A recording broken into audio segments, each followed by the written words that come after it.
Hey there, gang.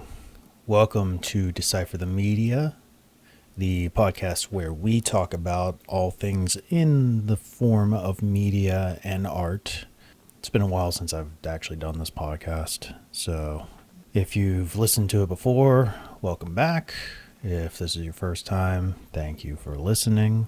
Pretty much the mission statement of this podcast is that I just want to sit down with a couple different creative types for each episode and just go over, what they do in their profession and just sort of their ideas, pick their brains on their experiences in the field and their views of the world and just how it all sort of mashes together and how the creative process, influences society as a whole. That's one of the big things that we touched upon on this latest episode. I believe this is the third time that he's been on. My guest is Altenbaugh.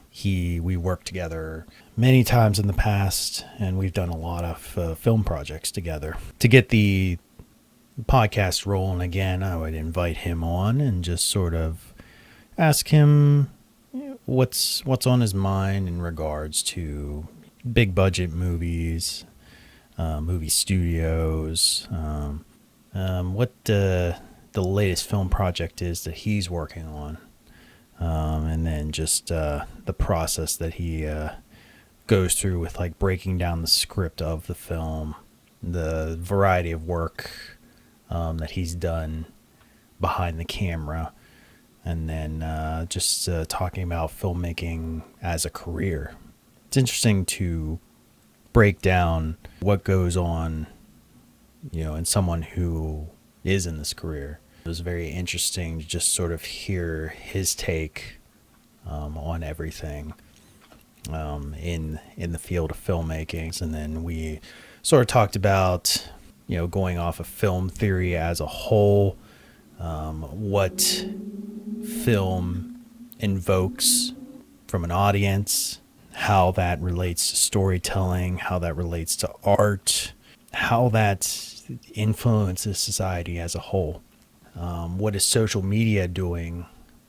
How is it sort of shaping, how we as a society see things and how we as a society, are moving forward in the future. So it was a really, really interesting conversation with a lot of powerful messages. And then we just kind of get into some silly stuff, talking about CrossFit, ways to capitalize on CrossFit. And then we kind of wrapped up just talking about, we actually worked on a 48-hour film project together. That was over this summer. I was the director of photography on it. He was the director as well as the producer of it. It was a lot of fun. It was the first time we had worked together in quite a while, actually. And then so after that, I just kind of was like, hey, come back on the podcast. We'll get this ball rolling again and just talk about the project, talk about filmmaking, talk about whatever comes to mind, and just have a little bit of fun with it. And with that, let's go ahead and get the episode rolling. So this is Decipher the Media number 10 with Altenbaugh. Enjoy. How the hell did we get so depressing so quickly? Well, I don't know. I can make anything depressing super quickly if you want. Just throw me out a topic, I can make it miserable and depressing for you.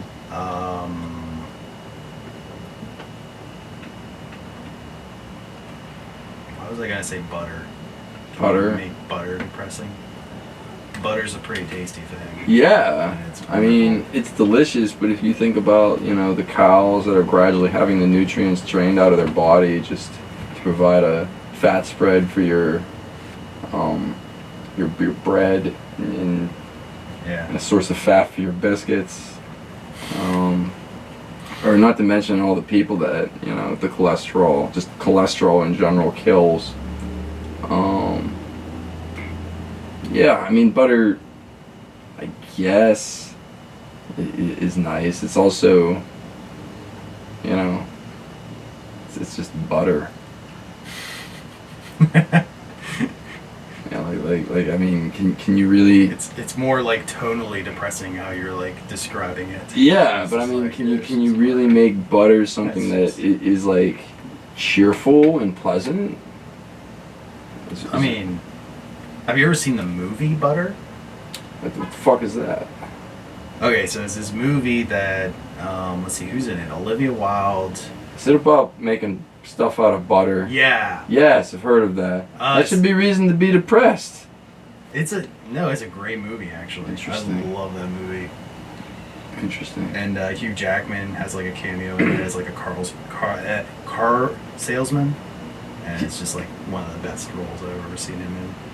If you think about it, and this is coming from somebody who loves their dairy, Yeah. like the whole concept of dairy, like butter and milk, yogurt, cream, all that stuff, the way it's generated is just absolutely horrifying. You're taking this cow that's like been bred specifically just to make this one thing its entire life, and then you're like trapping it in a stall and hooking it up to this machine, and you're just gonna have all this like nutrients sucked out of it, and then it gets sent out into a closed field to eat some grass, only to like rinse and repeat in a couple hours or the next day. Or Imagine if they did that to people.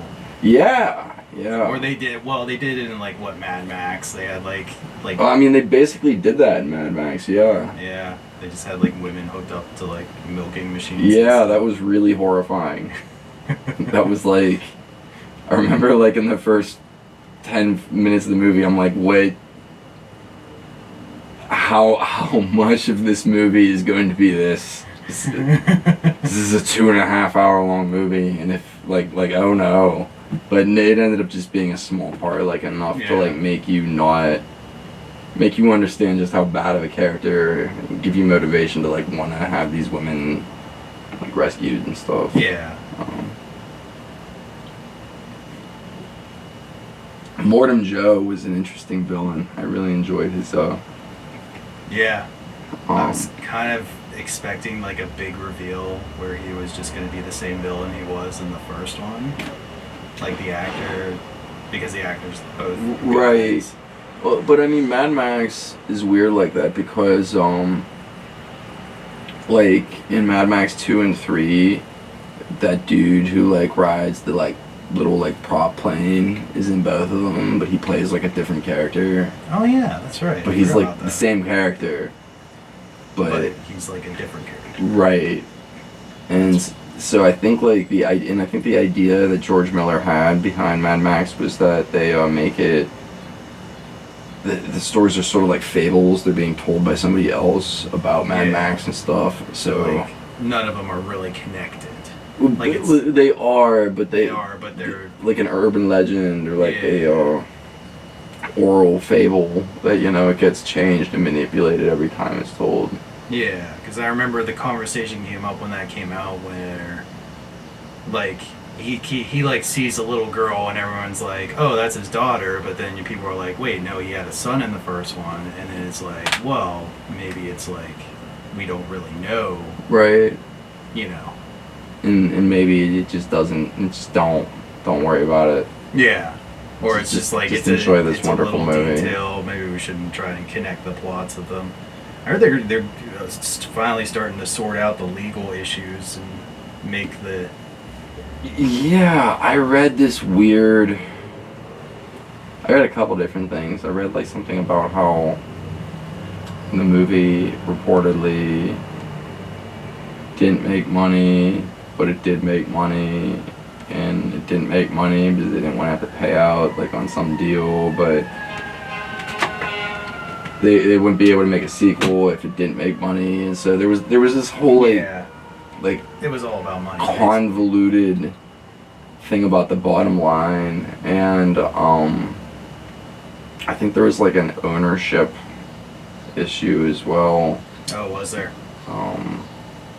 Like between like George Miller and the studios and stuff. Yeah. So I'm assuming it. I mean, I guess it's a matter of how much motivation does like George Miller and his team have to like sort things out. Because I mean, and how much motivation does the studios have to sort it out?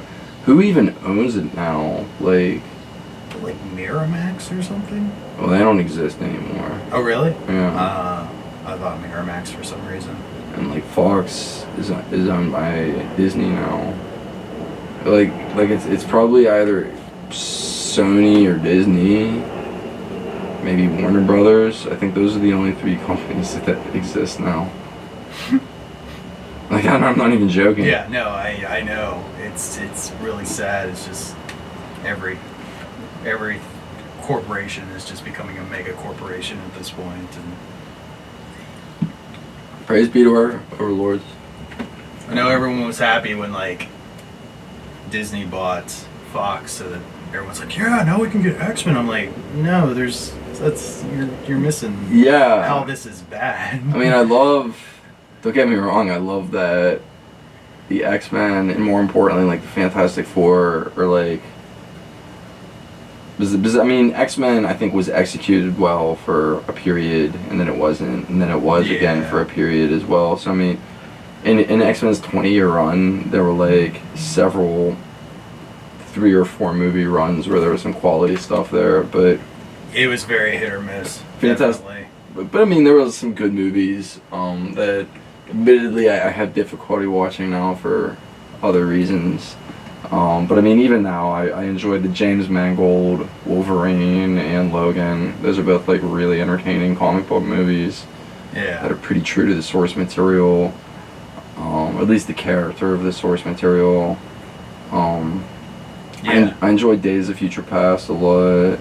Yeah, that was another good one. First Class was pretty good, I thought. I liked parts of First Class a lot. I thought the end of First Class was kind of like meh, but I enjoyed the first 2/3 of First Class quite a lot. Yeah, so I mean,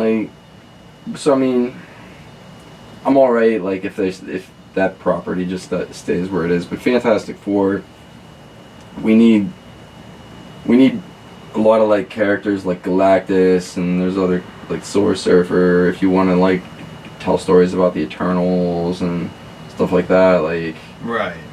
If you want to like have like tell stories about Adam Warlock, there's like an overlap in like Thor and the Guardians of the Galaxy and Fantastic Four's world. Like we were missing out that big chunk, and I'm just kind of like, oh. But that's true. But at the same time, if only it was just those properties that Disney bought, and then everybody could just be like, yeah, cool. Yeah, Fox was screwing them up. Let's just, have that, and nerds can rejoice. But like actually buy the properties, not like make a deal with the company and to own all of Fox's properties. Yeah. And that's just crazy. Like like Disney owns Aliens now, for example. And they were speculating that maybe that Disney has no interest in like making another like Alien movie or something like that because it just doesn't seem appealing or something. So I heard the Neil Blomkamp Aliens movie. I think Neil Blomkamp's making a new RoboCop movie. I think he's out of that project now. Already? Yeah. Oh. Yeah, he keeps like signing on to do these movies, and then I don't know, probably has like a dispute with like whoever, like the executive producers or whoever, and just like drops out. Oh wow, yeah. Come on, man. Come on, Neil. I want to see you make sweet R-rated action sci-fi. Yeah, because he really hasn't done much since what? Chappie. Yeah. Chappie was a pretty well-made movie. I wasn't like totally. I thought it had issues. Yeah, it definitely had it. It was my least favorite of like the 3 like original movies that he did.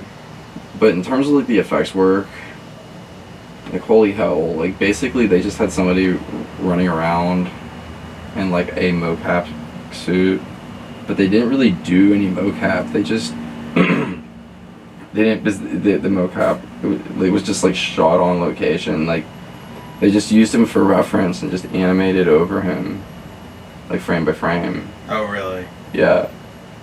It just looks that good. Like they just. Yeah, I wouldn't have think that would have work? No, it Like, will. given- Normally, it would look like shit if you are animated. Like, you have to be. Like, Neil Blomkamp is a really good animator, and like his team is like top notch, and like that's why it works. Because I'm pretty sure they did the same thing with District 9. Like, instead of like green screening and using like mocap and like kind of like blending practical with CG the way like they do like with Marvel films and stuff, they just like shoot everything practically, shoot reference stuff, and then just like rotoscope and animate like frame by frame, Yeah. which is just nightmarish if you think about it. Imagine how. Yeah. Yeah, the sheer number They of might be- hours spent.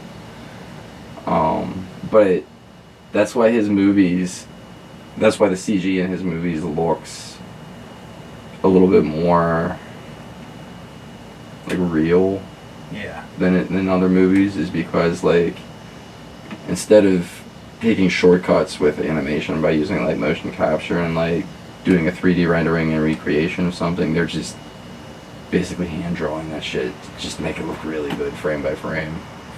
It's crazy. But sometimes Yeah, this technology's come a long way.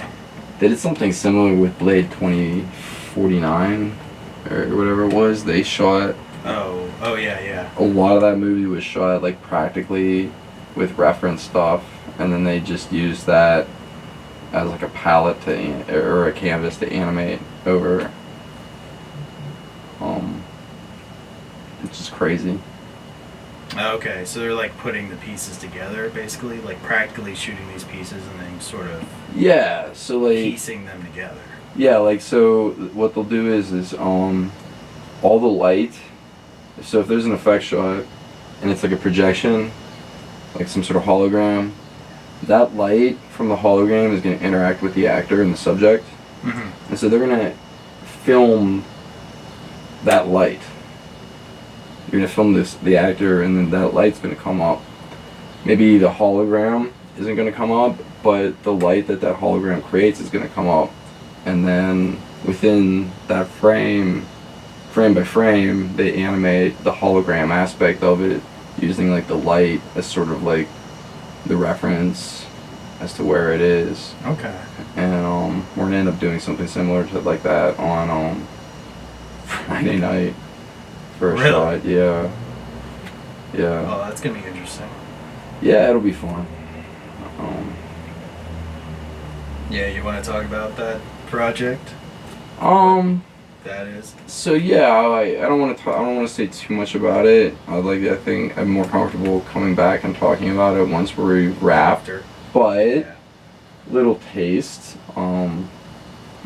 I am the director of photography on this indie project called Turtle Island. You, Steve, are the gaffer as well as the beat cam off. Right. I would describe it as a drama. I hate calling a movie that takes place in the 90s and mid 2000s a period piece, but that was like 15 to 20 years ago, so I guess Oh, it no, I is. feel old. Yeah, so I guess it is technically a period piece in that regard as well. But it opens, you know, in a sort of mysterious way with a woman kind of disappearing in a car, and then we recount the years, you know, following that, and as well as before that and after that, and Yeah. but I would say that's about all I'm at liberty to say about the Yeah. story. I'd say that's a pretty good rundown because I honestly haven't like really read the whole script. Even though That's fine. You're here to do what I say on set, so. I'm just like, I just read what I need to know, and just like, cause I don't know. I always get a script and I'm like, okay, I'll read it eventually, and then like the day comes, I'm like, oh shit, I didn't read the script, and I'm like, as So, long as I know what I'm doing. so, since we're being honest, that's happened to me in the past. I've done that in the past, and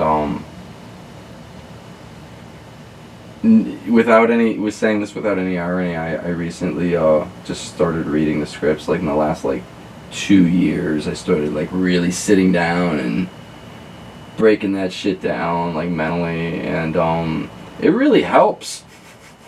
I mean, yeah, like I've been going through like scene by scene for Yeah, this. I know, I'm just being a jerk. I just like I was just just to save time. I'm just like I'll just look at what we're shooting today and just look at the scenes. And, It's always important to do that as well.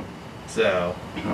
Because I do that as well. Because I've read the script, start to finish, front to back, maybe 4 or 5 times. But I have like read different chunks quite a bit.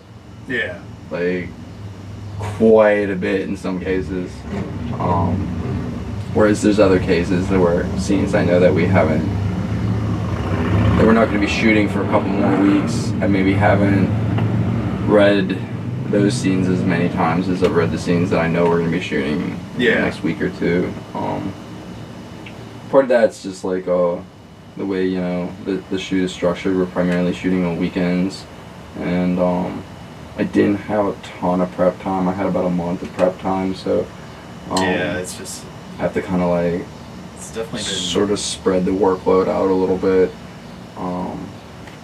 It's been a busier time. I don't know what just happened, but all of a sudden I've just been like hit with like all sorts of projects and stuff. So me too, man. I'm not complaining.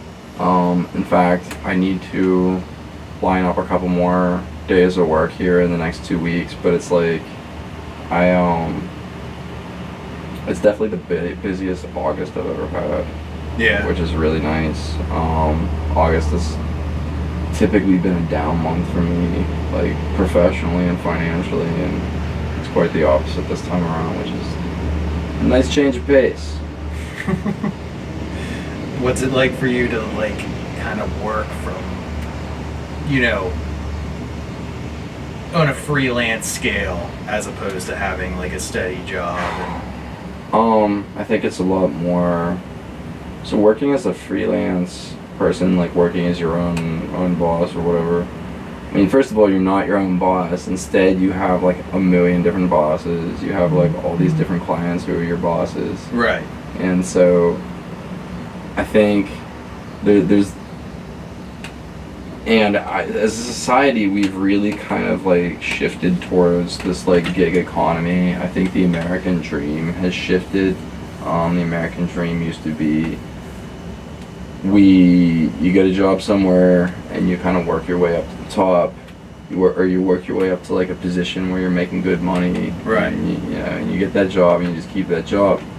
And I think now the American dream is much more like you get to a point where you can go into business for yourself. I think that's the new American dream, and I think that it's born out of necessity. We're not able to like, a lot of times job like just. I think out of it's hard to pay bills when you're only making $10 to $15 an hour. Yeah. And so you need to. For a lot of people, the only way that you're gonna make more money than that is to go into business for yourself. Speaking for myself, I work freelance and gigs because that's just the way the industry I work in operates. Yeah. Like movies generally have between a 6-week and like 4-month run, so that's like the amount of work maximum that you might get in terms of job security. And I generally don't. I'm not quite at the point where I get staffed on shoots just yet, so I do even more bouncing around than that. Like in the past 2 weeks, I've worked on a TV show, a movie, a commercial, and an indie short film. So I mean, at least you're getting a good variety. Right. And I'm not complaining, but it's just one of those. It's you have to constantly be on the move and constantly be on the hunt. Yeah. And I'm sure it can get tiring to kind of jump from project to project. And looking for a job, the one thing that they tell you whenever you go into freelance, and you're just like, whatever. But is looking for work is like a job unto itself. And I mean, unless I'm like dutifully employed in that, like I'm good for the next 4 weeks, I'm spending at least a few 20-30 minutes a day, if not like maybe an hour a day, like looking for work. Yeah. You know, looking for upcoming days, upcoming gigs and stuff, that just to make sure that, you know, whenever the stuff that I'm currently working on is done, I have stuff lined up after that. Yeah, because you never want to go through a period when you're just not making any money or... Yeah, and you also don't know when you're not going to get... You never know when you're going to get, like, sick or injured, and you're not going to be able to work for a while, and you need that, like... Just try and bank as much money as you can. You don't... Yeah, that's true. You don't know when, like, those jobs are going to dry up either. Like, if they decide to pull the tax credit 1 year, then all of a sudden it's like... Shit, I have a few months to figure everything out, you know? Mm-hmm.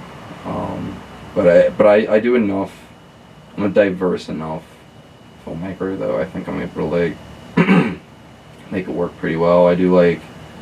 I'm working on my set electrician union days for IOTC, but I also do a lot of like camera stuff and editing stuff. So I mean, around here in Pittsburgh, I think you have to be multifaceted, at least more so than you might in like if you live in like New York or LA, where you can just be like focused on one thing.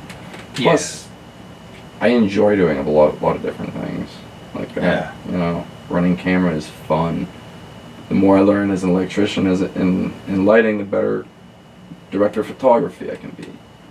And yeah, absolutely, I agree with that. You know, that's why I like to work different jobs as a whole. But you know, as you might know, I don't have a career in like film or anything like that, or doing video stuff, but I still like to do it on the side. And, right. You know, get enjoyment out of like doing different aspects of it. So, you know, it's always been an interest of mine. At one point I did think about, you know, doing a career in it, but it's just like, it's a lot of work, and I didn't know if I was really up to it. Yeah, I mean, like I didn't like make that decision to pursue filmmaking as a career until I was I think like 29. Yeah. So I mean, up until then I was like working as a hockey writer, and it was very much like a hobby of mine. So I mean, yeah, and that's stuff happens. Yeah, and it was a career move for a while, but then it was like, well, I wasn't getting the jobs I really wanted, and I was just kind of getting pigeonholed into like doing stuff that I really didn't like weddings and sports and stuff like that. And I was just like I didn't want to be known for that.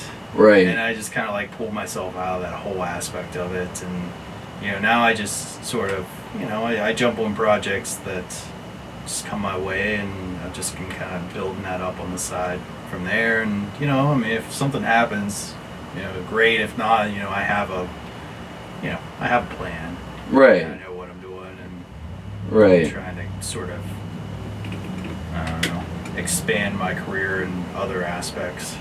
Well, you like to write too, as well, and that's one thing that like it's goddamn next to impossible to do, like professionally. Mm-hmm. You have to supplement that income in some way, shape, or form, unless you're like living in LA, and even then there's a lot of professional screenwriters who are also doing other things like teaching or it's definitely like it's just one of those. Like, I just applied for like a position within the company I work as a technical writer, but it's not just a technical writer. You can't just be a technical writer. They have, you know, it's also like you're doing other stuff too, because it's like, I don't know, I guess they can't justify you just doing because they don't want to pay you more. Yeah, I mean, yeah, there could be a lot of. It's always about the bottom line. I mean, So it's, I understand the game they're trying to play there, and yeah. I get it. And I mean, I teach part time as well. It's not like right now. What's nice is I'm like working. I'm not teaching, and I'm working full time. Making movies, and it's nice to like do that because I do have a lot of like time to myself to like work on some stuff that I haven't. I just want to work on. Like I need to finish the final edit of our 48-hour film project video, and oh yeah, I want to see that. I was hoping maybe I can finish that up tomorrow. Literally just the final audio mix down, and then a couple tweaks to the credits, and it'll be ready to go. Yeah.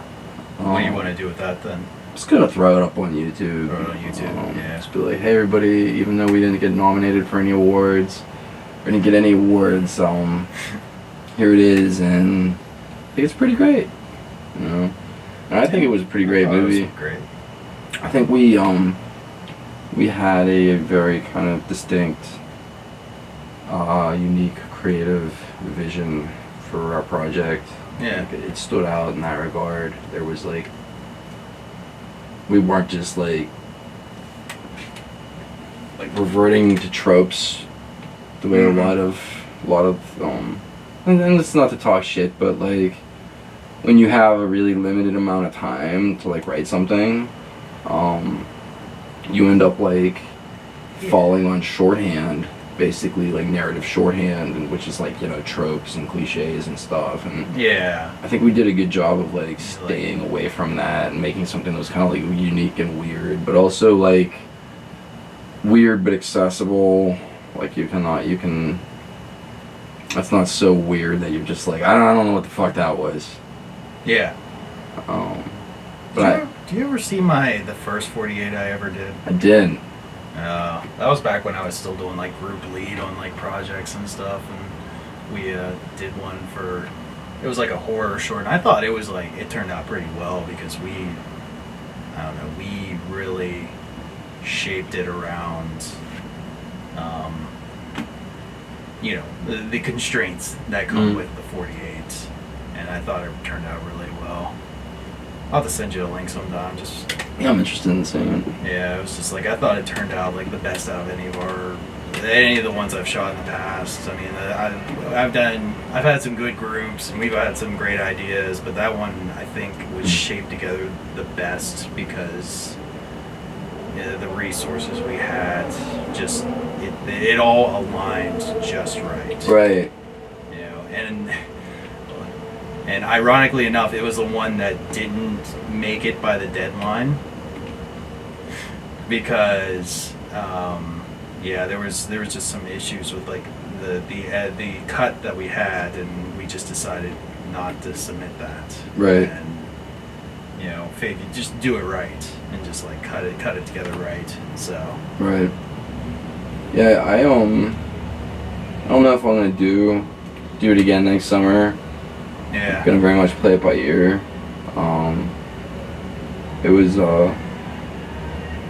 for me, like I turned down, and this isn't like a humble brag, I turned down like 4 different jobs. Well, at the time I didn't have any job offers for that weekend, but between the month of when I entered and the contest, I turned down 4 different job offers. And it was just like I'm talking like union camera gigs and like. Isn't that always the case? Like, yeah, and you're just like, I'm gonna be free, and then you get that, and then something better comes up. Well, not like right. that, but paying gigs, stuff that you can like. Right, and so if I do it next year, maybe I'll form a team, but we won't.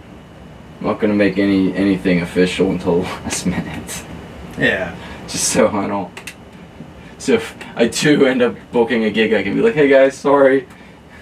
Well, even then, like maybe you could like pass it on to like someone right. else and just like, exactly. Like you can, the team can still, as a whole, do Right. the project, but you know, if you have to back out, you know. But yeah, I was just like, God damn it. But I mean, it worked out. It was a movie I'm pretty proud of, and I hadn't directed anything with like, you know, a lot of the people involved in the project for a while. I hadn't worked with a lot of basically everybody there. I hadn't worked with for a little while, so it was nice to kind of just like get together with some people and work with them and meet some new people as well. And that experience was really great. I think it's my favorite part about doing these like these short films. It's like just getting to meet the people that, well, see people I haven't seen in a while, but also meet people that, you know, and kind of get, you know, their take on things and how they work and how, you know, what their creative visions are. Right. Just sort of how that can align with what you're doing. And just see what you can. I don't know. I'm always trying to like learn from people. It's always a learning experience. I think the best way is just communicating with the people around set. See how people do things. Yeah. And I mean, also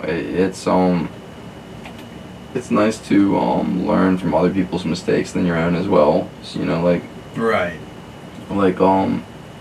anytime you're working in like some sort of subservient role on a set, basically you're not a producer or a director. People are gonna make mistakes. That's just the reality of it, and it's those are great learning experiences, not just for those people making the mistakes, but for the people who are like under them, who are like, you know, kind of experiencing the results of those mistakes firsthand. And you kind of just have to take all the good and the bad and just like learn, take whatever you can from all of it and stuff. And I think that's the best teaching tool. Like I've learned more, and I've probably said this before and probably even on this podcast, but like I've learned more like in the, you know, working in the field like after I graduated school than what I learned in school. So me too. I would say the only thing, I learned a lot of like the basic theories and principles in school. I learned what to call a medium shot and a wide shot and a close-up shot. I learned a lot of film theory nonsense that doesn't really matter as a filmmaker, but it's certainly helpful in talking about and dissecting cinema.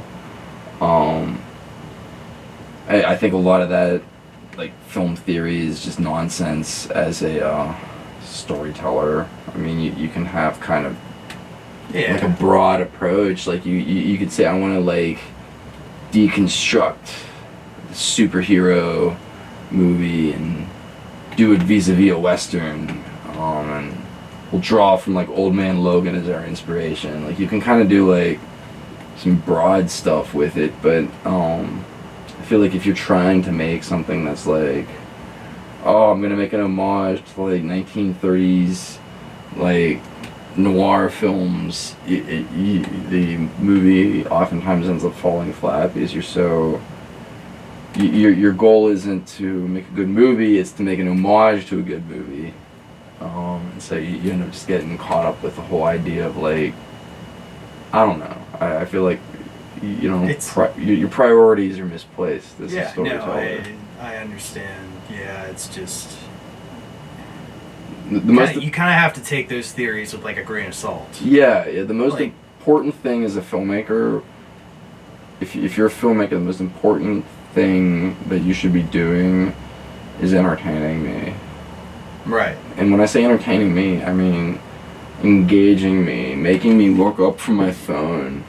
Yeah. Force me to look up from my phone, and force me to like keep it down, and if you're doing that as a filmmaker, then you have succeeded. Yeah, I mean, not everyone is gonna be a Tarantino or, you know, a Coen Brothers. Nor should they be. No, and they shouldn't. You know, they should. What gives them their unique flavor is that what makes Tarantino a Tarantino movie is that it's Quentin Tarantino. Yeah. Same with Coen Brothers. They have their own unique vision. Right, and you know, I'm sure there's like theories you can create from watching those movies, or a sort of how they approach or what their method of storytelling is, but that doesn't mean you have to follow suit to create something that's right. A work of art, or however you Yeah. envision it. And you should also be aware of your influences. Like I don't know who said this. I've heard a bunch of people say this, but I don't know who I can attribute this quote to. But like if you're a filmmaker, whatever movie you're making is kind of a combination of the last like 5 to 10 movies you've watched. Okay. And that's or 5 to 10 books and movies you've like watched or read. Like that's the story you're telling. That's interesting. And it's not a conscious thing. It's just how your brain works.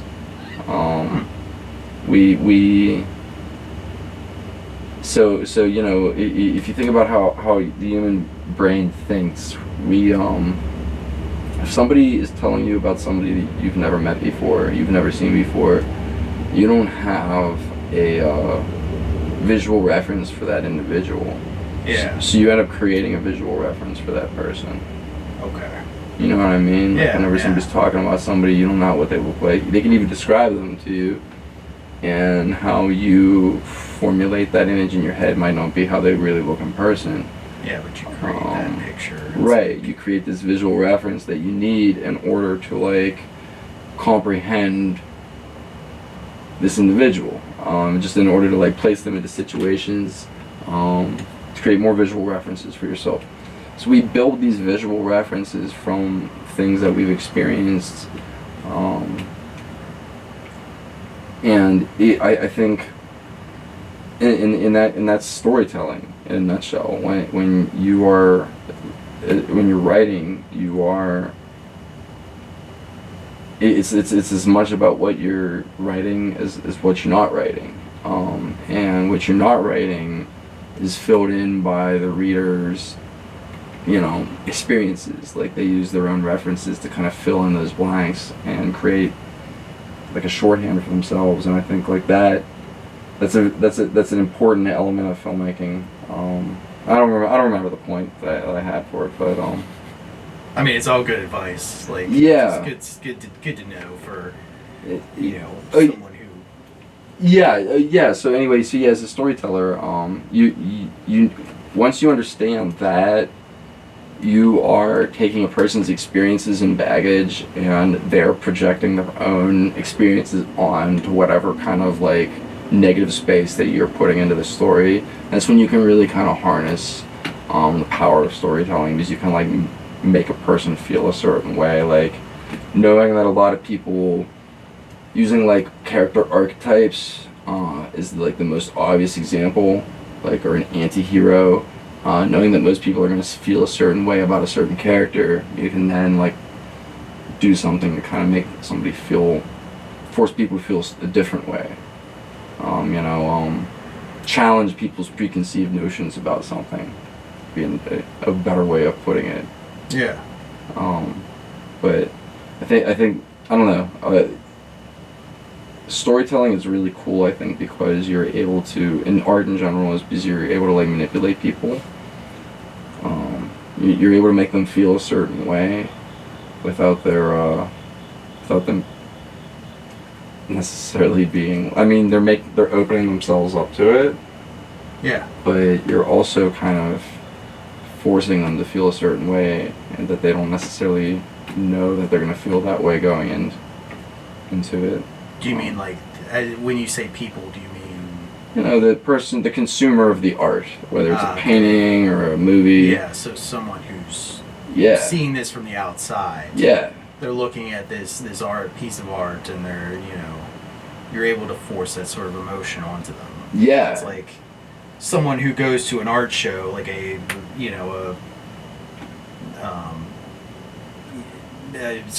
painting with paintings on display. Each painting is supposed to, as they say, invoke some sort of emotion. Right. And that can be said. The same can be true for any form of art. Movies, books. Yeah, I think all art. The goal is to invoke an emotion or some sort of response from the viewer or the consumer of it. And as soon as you're able to like kind of understand how people's inner machinations work and how we're constantly categorizing and making judgments and making mental shortcuts and creating like mental shorthand, and when you realize that, you can kind of like use that to manipulate the consumer, and it can be used as a powerful tool too. Yeah, absolutely, for good or evil. Right. Right. I mean, I know, people can make movies or documentaries to persuade someone in, one direction about a specific opinion. Like, I mean, that's the goal of the documentary, is to just basically take a position and persuade people, or show both positions and force people to take a position. But you're always, the goal is to persuade. Even if it's funny, the goal is to persuade somebody to laugh. That's true. To feel a certain way. You're always persuading the viewer to feel a certain way. Either, it can be good or bad, but even escapism. And I feel like escapism gets a bad rap in the artistic community because, well, a lot of it's trash, but a lot of it's just kind of derivative and generic. But even escapism, why it's so popular is because it evokes a sense of wonderment and otherworldliness. What's an example of like escapism? Comic book movies. Okay. So something that's not essentially part of reality. Right. Something that isn't making you feel bad about the world. Okay. Something that's there. You're watching this content to escape from from reality for a little bit. Yeah. Kind of turn off your brain. It's just like, the world is a terrible place. Everyone's well, dying. It is, yeah. And we all are dying. People are shit. Not all of them, but most of them are. Yeah. I mean, 2/3 of the people are average or below average intelligence. That's a lot of bad ideas floating around in the ether at any given point. So, you see all that and you want to just take at least just 2 hours out of your day and just to not think about that. Jesus, Steve, I want to give you a hug right now. Yeah, or you're just like, hey man, I work was stressful. I just want to turn off my brain for 2 hours. Mm-hmm. Is how I would phrase it. It's funny. For once I'm not the fatalist cynic in the conversation. It's refreshing. I was just giving it. I was just giving examples. I'll give you some shit. Like to be able to put a person at such ease that they forget about their worries and their concerns for 2 hours is an immense power to have over somebody. And it's no coincidence that movies like Star Wars and Marvel movies, which by all accounts are escapist films and escapist art, are so popular, and they have such a powerful, vigilant following. And it's because for many people, myself included, like, not so much Star Wars anymore, but the Marvel movies, I can watch it, I can turn off my brain, and I can just smile and enjoy myself and get on with my life 2 or 3 hours later and like feel kind of emotionally refreshed. Yeah. It's like a palate cleanser. It's a great way to just kind of end the day if you're just working a lot and you just need a break from things. You just need to just turn your brain off for a little bit. And even like Infinity War that ends on this like sour note, you don't go to that movie alone. You go to that movie with people, or you go to that movie and you want to talk about it with people. So I mean, even if you're like, oh no, it ended this way, in the back of your mind you're like, of course they're going to bring back Spider-Man and Black Panther. Yeah. But it also motivates you to want to socialize and interact and it gives you a reason to socialize and interact in a way that your enthusiasm is going to be matched by the people you talk to, like because of the shared experience. And I think that with Marvel and Star Wars films, I feel like that is another thing that like it lends to the viewer. It lends to them this shared escapism. Like the escapism is a shared experience that you can kind of like revel in with your friends and stuff. I feel like at the same time it can also create sort of a toxic playground, if you will, in certain I think Star scenarios. Wars has. Yeah, I think Star Wars has. I think Marvel has been very good at keeping a pretty good balance. I mean, they had diversity issues initially, but everyone else did as well. It's not to excuse it, but it's just to acknowledge that it is a problem industry-wide. They weren't exactly limited to it, and I would say that they have gone to pretty good lengths. They can always do a little bit better, but they've definitely made improvements over the last 10 years. Yeah, and like Shang-Chi is gonna be directed by an Asian filmmaker, starring an Asian actor. Captain Marvel had like a male-female acting or directing duo and starring, female leads. So I mean, they're trying, and I mean, it's a big evil corporation. Let's all remind ourselves that. So they're trying, but at the same time, they want our money. It's not like they're like trying to like be a positive vehicle for social change. That's just potentially a byproduct. Like they want our money. Yeah. Let's all step back for a second and have an intellectually honest conversation. The reason why a lot of those trends are happening is because we see that the consumer interest and the consumer base is shifting for the better. It can be a good thing. It's like the right. It can be a good thing, but the change can be born out of cynical reasons at the same time. Mm-hmm. And I think the good still outweighs the bad. Like I don't care how it comes about. I'm glad that it comes about, but let's also not act like we're furthering social cause by going to see a $200 million movie.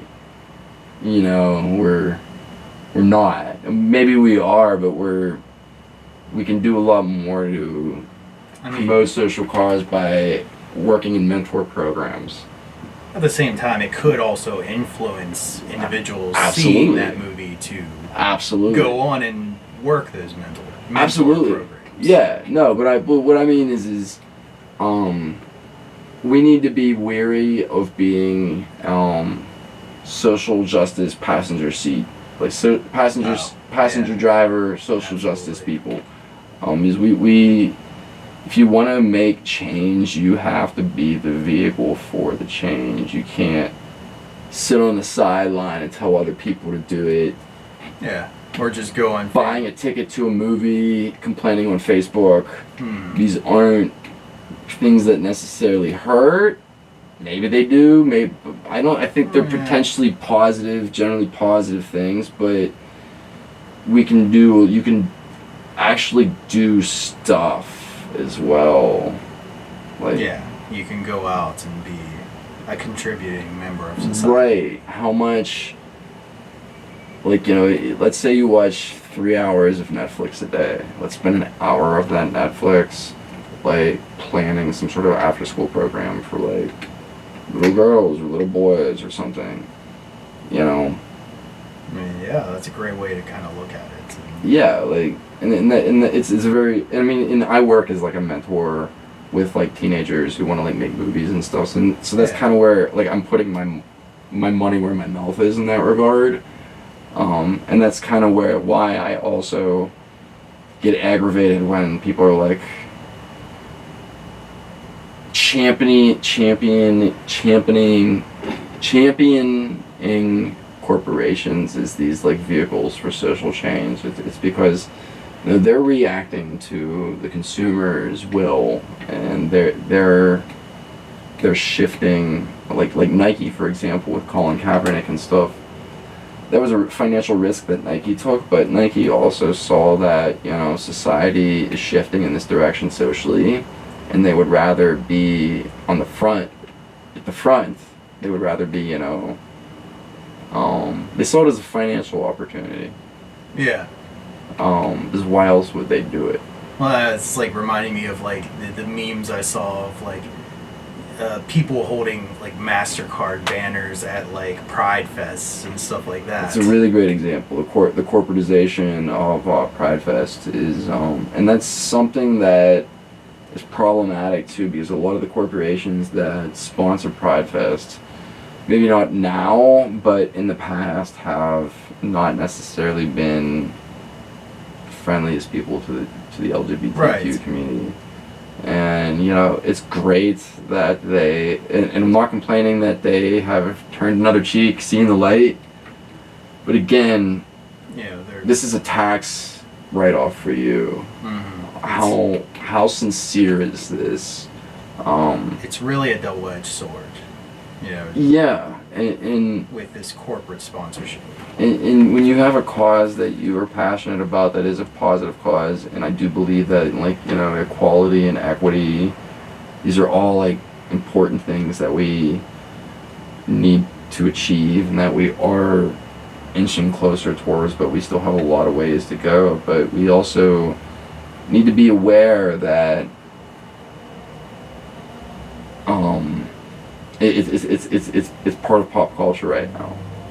And because it's part of pop culture, it's become a point of profit for a lot of companies and stuff. And so, you know, at what point are we okay with our social causes, things that we hold dear, being profited from? And let's also take a step back and look at the social causes that are probably just as important, like criminal justice system reform, for example. That isn't getting the corporate sponsorship that, like, you know. Nobody really wants to touch that. Right, because you're advocating for people in jail, you're advocating for criminals. Yeah. Nobody wants to advocate for a criminal. Well, in reality, though, if you understood the criminal justice system, the majority of people who go through it commit misdemeanors and are forced to, most of them are like marijuana-related misdemeanors, and they're forced to plead down to a summary offense, which is basically a $600 fine. Well, depending on the municipality you get arrested in, anywhere between a $300 and $800 fine. So it's basically just a way to, like, help pay the bills. Yeah. And just shake people down to pay the bills. And if you're not able to pay those bills, or you don't have a good lawyer, you might end up going to jail as a result. And at that point, you're in the system, and it's going to be really harder for you to, like, get a job and stuff like that. And then we're talking about somebody who, like, you know, got busted for weed, or somebody who, like, foolishly got a DUI, made a mistake. Yeah, because I mean, I know people. Lots of people, and we as a society, like, on the one hand, we espouse these, like, Christian values, but on the other hand, like, we really don't want to give people a second chance if they go to jail or go to prison. Granted, some people may not. If you're, like, a murderer or a serial killer, I think you've, like, used up all your chances already. Yeah. But I mean, there are certain cases that it should not be, you know, it should be case by case. Right. But there are a lot of people, even people who maybe you did something violent when you were in your 20s. Like, does that mean that you are not allowed to, like, learn your lesson? Like, you know, does that mean you're not allowed to have a life in your 40s, 25 years later? Maybe not, but we don't have the advocacy for those people the way we do for whatever the popular cause is of the day, whether it's the legalization of marijuana or whatever. There's always some sort of, like, there's a cool cause that's, you know, always existing. Yeah. I remember like a couple years ago, there was like the Coney, or it was about 7 years ago, there was the whole Coney thing. Do you remember Coney on Oh, yeah. Yeah. Like, that's a perfect example of, like, how, like, nobody knew who the hell this person was, knew who the hell any of this was. They watched the video and everybody started talking about it, and it became, like, a cause for a bunch of people. Yeah, the kid. I remember I was, like, just coming out of college or something when that thing, like, that blew up. Right. And, yeah, I remember the name now. Yeah. Wasn't it like an African dictator or something like that? Yeah. Okay. But it was one of those things. It's like there are so many, like, and not to. I mean, it's really bad. He's a bad dude. But there are like so many like bad people.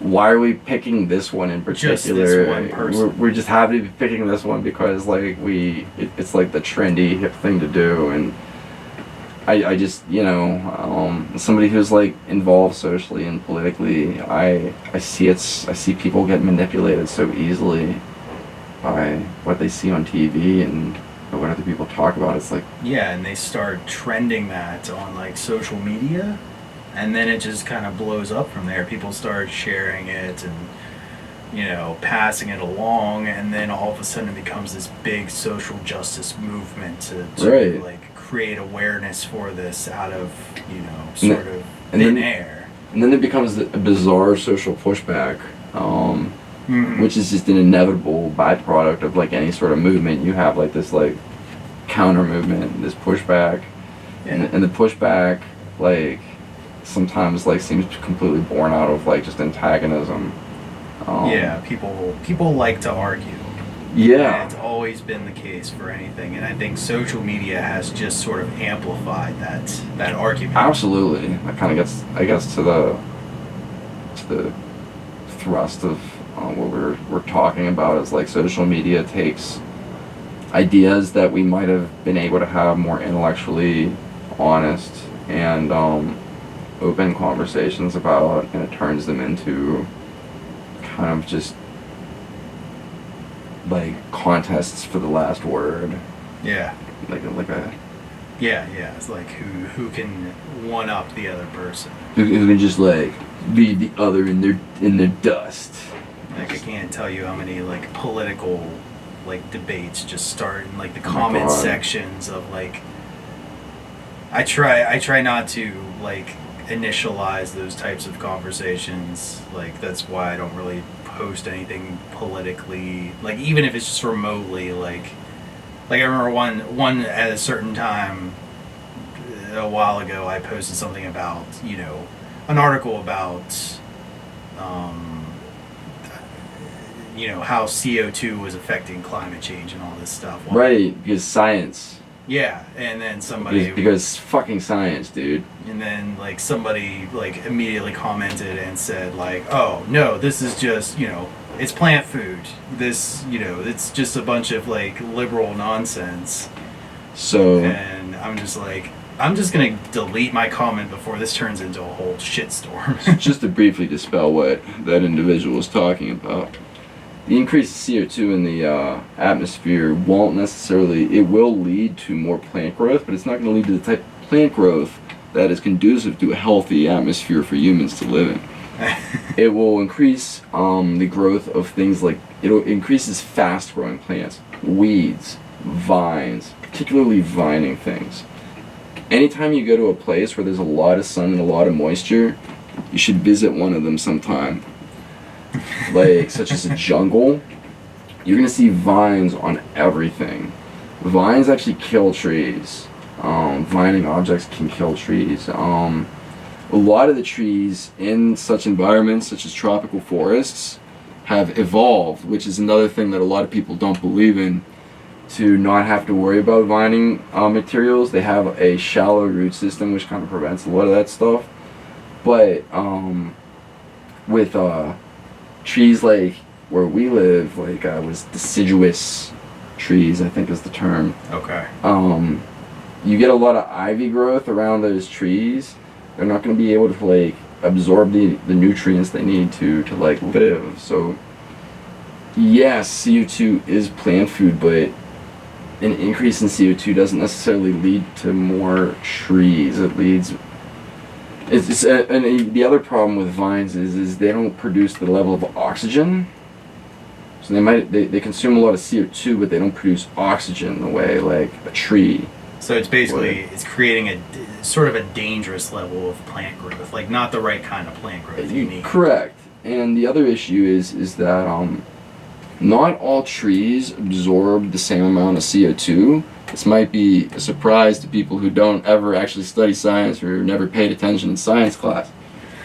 But some trees are much better at converting CO2 to oxygen than others. I believe fir trees, don't quote me on this because I'm just like speaking off the top of my head, but Yeah. I believe it's fir trees. They consume an absurd amount of carbon. And so like they really kind of help clean the atmosphere. Okay. There's a couple other trees, like bigger trees that do the same thing, but trees that consume a lot of carbon also put out a lot more carbon into the atmosphere whenever they're burned. Oh, okay. Because the carbon has to go. Because we have to remember, science. Matter can either be created nor destroyed. It's only converted and displaced and stuff. And so Yeah. the carbon has to go somewhere. And so the trees absorb the carbon, and they kind of just eat it up, and they use that carbon. So the tree is a much more if you've ever cut a tree is a much more dense substance than a plant, because it's just obvious, and you need more carbon to create that density, and so as a result they absorb more carbon. Science. And yeah, and like that shit frustrates me, man, because it's not like I have spent like a million hours like reading books or anything. I just paid attention in science class. Like, Yeah. I just like read my assigned reading I made, and like, you know, and I asked questions about stuff. And like when I hear about people like, it's like like whenever we talk about like global warming and carbon, like I said, you know, what have you ever heard of the greenhouse effect? And they're like, yeah. It's like, yeah, Yeah. that's it. And it's funny because like people, I mean, there was what the story that I saw, you know, the people that try to rationalize like that's because global warming doesn't necessarily mean like the entire globe is getting warmer. That's not. Although it actually is. Well, yeah, but Yeah. I mean, like, it doesn't mean everything is just getting hotter because of that. Right. Not all at the same time, anyway. Yeah, and you know, people are like, oh, well, you know, it's snowing out. So Every that couple means... years, I feel like we're having like the hottest year on record every year, though. So I mean, Yeah, it's just like. so it is literally getting hot, but yeah, like weather.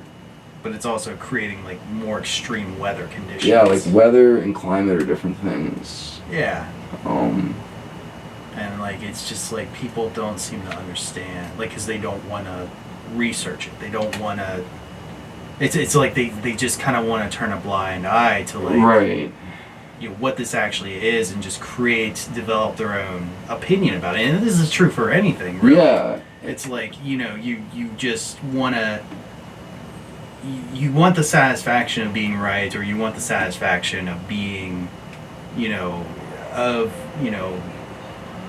creating this own vision for yourself because you feel warm, you feel comfortable inside of it, and Yeah. you know you don't want to you don't want that bubble to burst with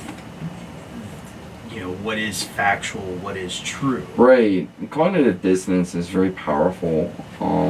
Like whenever just believing something in the face of like all sorts of contrary empirical evidence and still like remaining steadfast in your belief about something. I mean, cognitive dissonance is powerful enough to like create religions, like create entire like deranged political movements and theological movements.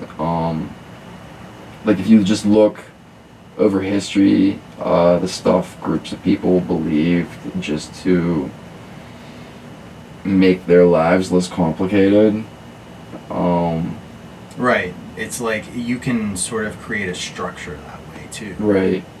Cults are a great example, like just in a very microcosmic level, because here's somebody who is accepting something that is, by all accounts, completely wrong in every measurable way, yet they're accepting it because it's bringing them a level of comfort. It's bringing a sense and feeling of comfort to their lives that might not have existed before, and they will do anything to hold on to that. I mean, that's like how we get things like the Manson family, or, you know... Heaven's Gate. Yeah. Yeah, and, but I guess that goes back to like what we were talking about with movies and just sort of in art. You can tap into people's psyches, and you can. I don't know if you. I used to think as an artist when I was younger that you could like wake people up, kind of like make them realize that they were just cogs in a machine, kind of. Yeah, they're not seeing the bigger picture. But I've learned to accept that 2/3 of the people who are average are below average intelligence. So that's a lot of bad ideas or lack of ideas floating around. And a lot of people just don't have any interest. And I mean, there's a certain comfort in just like being a cog and not having autonomy over yourself, like just falling in line with what society says that you need to do, you know. There's like lots of obvious examples, like, you know, that like gay people getting married in heterosexual relationships just because it's like less, it's just simpler for them at that time in their lives, and from a social standpoint, than having to like, you know, accept reality and or have to potentially endanger themselves or whatever. It's just easier. And I think a lot of people, like, you know, I used to be like, oh, everybody's taking the easy road and everything, but I get it now. It's like, dude, just, the world's a scary place. And they don't want to complicate their view of things. Is that what you're kind of... No, not necessarily. Like, not everybody's wired to just deal with a constant... I don't think anybody's wired to, like, just constantly deal with the stresses, external stressors of life. And I feel like, especially nowadays, we're not mentally or physically wired to deal with the world as it is. You know, I know people who are in their early 20s who are, like, in like, close to $100,000 debt. Okay. Like, nobody is mentally equipped. Like, at some point, we as a society, like, we're not equipped to do these things. Like, I feel like we have anxiety, we have depression, in part because of situations we're put in, is in part of because of the human condition born of society. You know what I mean? Take people who have depression, and a lot of people are going to have depression no matter what, but if you give that person some sort of stability or structure in their life that maybe they're lacking, I guarantee you a lot of that depression will go away. And I think a lot of depression is like born, and this is coming from somebody who suffers from depression, like, a lot of it's born from like these like social perceptions of yourself and external pressures and things. And when you remove those, you don't have reason to be depressed anymore. And if you do still feel depressed, then clinically, medically, you might need to take some medicines. You have an imbalance. But I feel like a lot of people, and I'm not saying that this is wrong or anything, but I think a lot of people end up suffering from depression and anxiety because society is just so difficult to exist in now. I think I very much do. No, you have a good point. Like, it's just... things have really. I'm not saying everything that has happened in the last 20 or 30 so years is bad, but it's definitely more complicated than it used to be. Right. Good or bad. Just more complicated, yeah. It's just more complicated. It's just more that's more things that you have to kind of be aware of. Right. And kind of sort of meld that into your routine, your everyday routines, or however you're kind of taking life. Right. Yeah. Like I'll use personally an example for me. Social media is like this. Like it's a great source of like stress and anxiety and depression for me because, first of all, I need it for like professional reasons, networking and stuff. Second of all, I enjoy just kind of like. I just enjoy what it brings. I enjoy elements of social media, but also it creates depression in me in that we curate our social media presence. We curate who we are on social media, and I think I am guilty of this, and I think other people are as well. Like I see how people live in social media, and I can't help but think that's, I don't know them personally, I don't know them well enough to know the in-betweens as to what they're not posting on social media, so they're painting such a nice picture of their lives on social media. Yeah. And it makes me then wonder, well, why isn't my life so happy like theirs is on social media? Well, in reality, they're surely going through just similar difficulties as I am, but they're only they're curating it in a way that I only see the certain things. And I think that's a lot of social media is just curation of these moments. Yeah, and I wish I didn't fall victim to it, but it's definitely something that I know like it's a constantly is like just bums the hell out of me, especially when I see people on vacations. Ugh. Like I'm just like, oh man, I want to go on a vacation, and then I go into this spiral about like, oh, you can't go on a vacation because you can't afford one, and you get like real down on yourself and stuff, and oh man, it becomes like just a thing. Or like relationships, seeing people in really happy relationships like sometimes upsets me. But I know. No, that's honestly, I fall into that trap all the time. Yeah, and I have to remind myself that these relationships aren't always happy, and that if they are happy, they were earned. It wasn't right. And every relationship has its difficulties. There's definitely stuff that goes on behind the scenes that you're not seeing, but there's at the same time, it's like it works for them for a reason. Right, and yeah, and it's funny, like you, like I use that as a really good example because I think social media, is a source of anxiety and depression that, we as a generation and as a society aren't equipped to deal with. Mm-hmm. We were never taught. So like growing up, you're taught how to interact with people. You're taught to share. You're taught to say please. You're never taught how to interact with people online.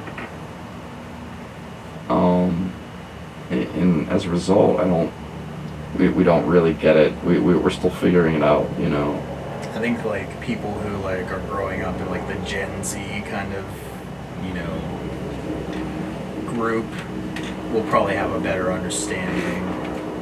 Honestly, they will or they won't. Either they will or social interactions will continue to degenerate.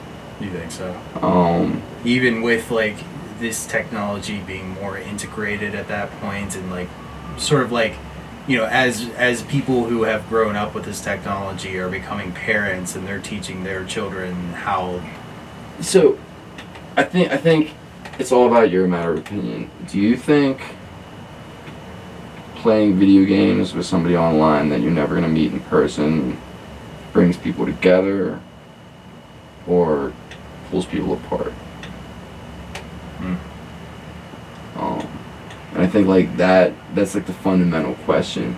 I think it's a good way to bring people together, but I think like that unto itself doesn't bring people together. I think it's a resource that you can use to bring people together. But like playing video games with somebody like in the other room or next to you is a distinctly different experience than playing video games. Yeah, you're right. On the PlayStation Network. Even playing with friends who you're friends with in real life is distinctly different than just playing with strangers. And it's like, I mean, I understand like it's like, well, 90% of the time you're never gonna meet those people outside of like, right. You know, even if you play with like, 'cause I used to play this game back in the day called Tribes, and we had a team that we kind of put together, and then we would like host practices with like the same people on our teams and stuff like that, and prepare for like skirmishes and like, you know, games like that. But it's like none of that really matters after, like when you log off, right. None of it really mattered. Right. And then like later on, it's like, well, you know, these people just disappear, you know, out of the blue because they just get tired of playing the game, and it's like, well, all that time you dedicated into like playing together, what does that really account for in the end? Right. And I feel like you can extrapolate that to like social interactions on forums and like in social media to at least some extent. Maybe less so with like Facebook, because that's kind of, but again, Facebook's like mostly used by older people. It's not like a young person's app the way it was 15 years ago. Funny how people get old. But what, you're calling us old now? Yeah. Yeah. But you said like the app has grown with the people that have been using it. Yeah, and people. So I mean, whenever it first started, you had to have had a college email to like. Oh right, because it was like college based. Right, and because I was in college when it started, and now like my students personally, they might have a Facebook, but they don't really use it too often. Like the students I work with, like, because I ask them, you know, like, I'm always trying to figure out, you know, where to get content out and everything like that, and so I'm always like asking them, you know, what apps do you guys use, like what is, because they'll like say, oh, well, this isn't cool, and I say, well, what is cool, you know, and it's always something I've never heard of before, obviously, but I think they're, yeah, like if you combine having a lot of social interaction with people that isn't face to face with the idea that like a lot of kids are being raised to have little to no unstructured time, like all their time is very structured by their parents. I don't know how well that is going to lead to, you know, better socialization. Maybe it will, you know, I don't know. I'm not going to be one of those people who says, well, I was raised this way and that obviously is the right way because I'm not fucked up. Because I am fucked up. But I don't know. I don't know if that has anything to do with how I was raised or not. I mean, everyone has their, you know, own experiences, or they take it their own way. Right. Obviously. So, you know, you either follow in the footsteps of your parents and do what they did, or you completely rebel against that idea and form your own, you know, your own idea of how you want to lay out your future. Right. Or, well, in this case, your kid's future. Or your kid's future. Yeah. And I think a lot of it too is you want to protect. We instinctively want to protect the ones we love from pain. But part of growing and becoming an adult is getting hurt. And just kind of experiencing that pain and understanding why you feel that way and the right way and the wrong way to react to that pain. And I feel like you really can't deny a person. It's not fair to deny a person that experience as much as you might want to shield them from it. You know what I mean? Yeah. And so there's sort of a constant balance. Plus, I personally think, this is a personal thing. I think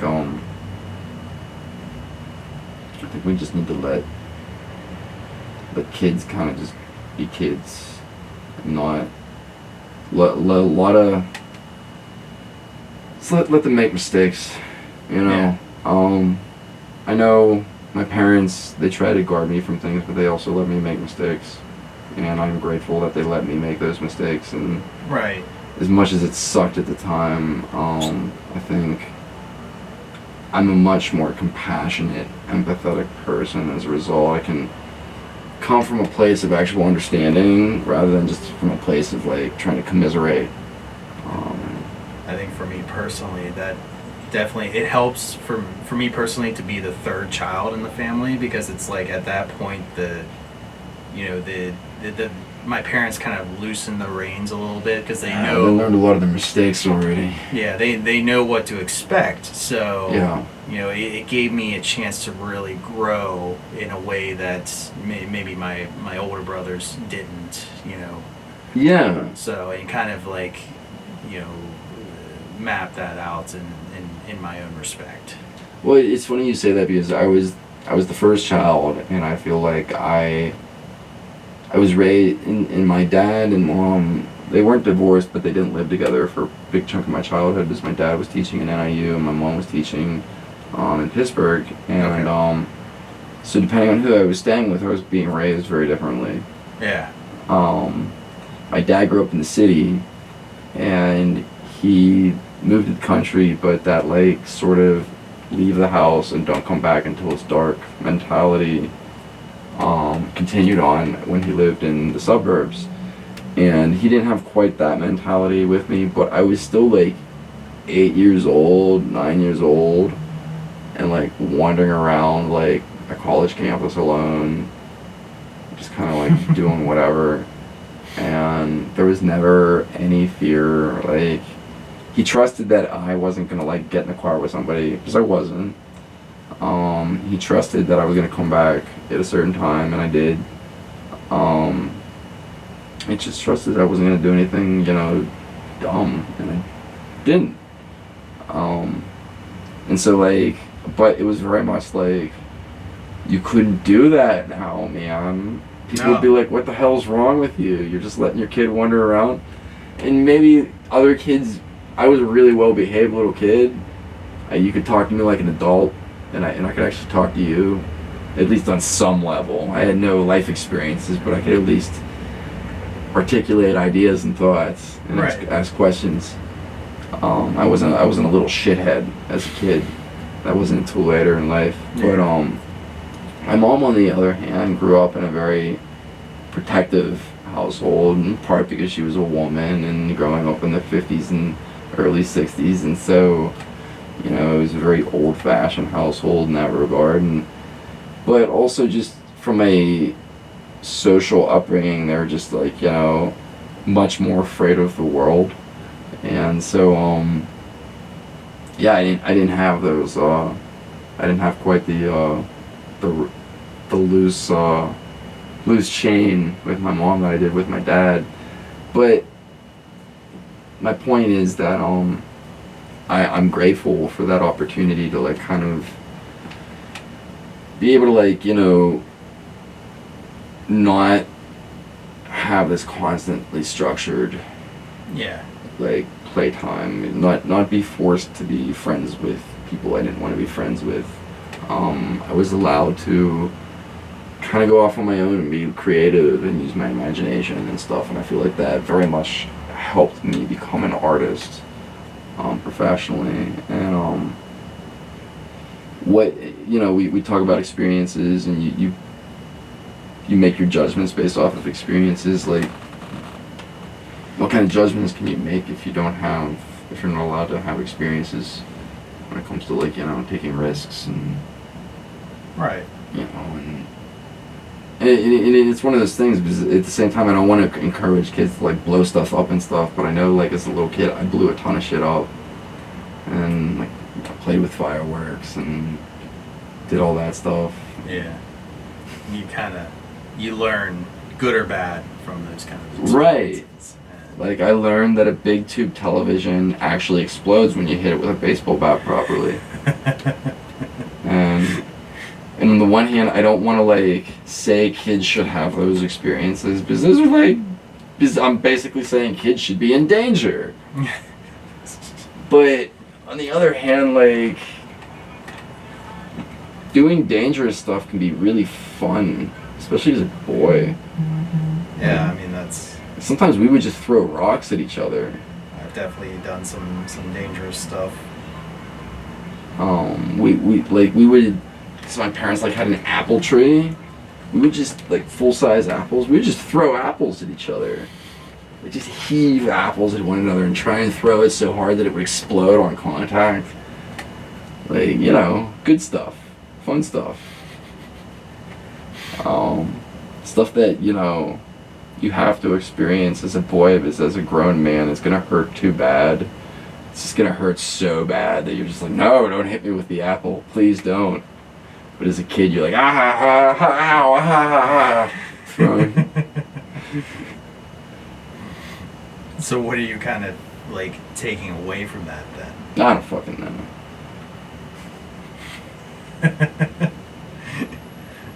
People should be allowed to have fun. Yeah. As long as they're not hurting anyone. That's the key. Like, well, even as a kid, if it's just a bruise, whatever. I mean, I think, honestly, the takeaway might be, like, I mean, that's just a learning experience as a whole for just life in general. Yeah. No, I think... Just, you can't just live in a sheltered structure and... Right. Experience the full potential of like, you know, what life has to offer, and sometimes you just have to take those risks or, you know, experience these things like such as, you know, experiencing pain of getting hit by an object or, you know, right, like putting yourself in harm's way to see something from a perspective you never would have seen before. Right. I mean, even it's like silly things, like even if it's like playing contact sports. You know, we know the risks of contact sports, so it's one of those things you can't say I don't know the risks of it, but just because you know the risks of it and just because there are risks of it doesn't mean you shouldn't necessarily not do it if it's something that you enjoy doing. Right. Take the right precautions, but still enjoy yourself. Like, a lot of things that we do on a day-to-day basis are inherently very, very dangerous, like driving.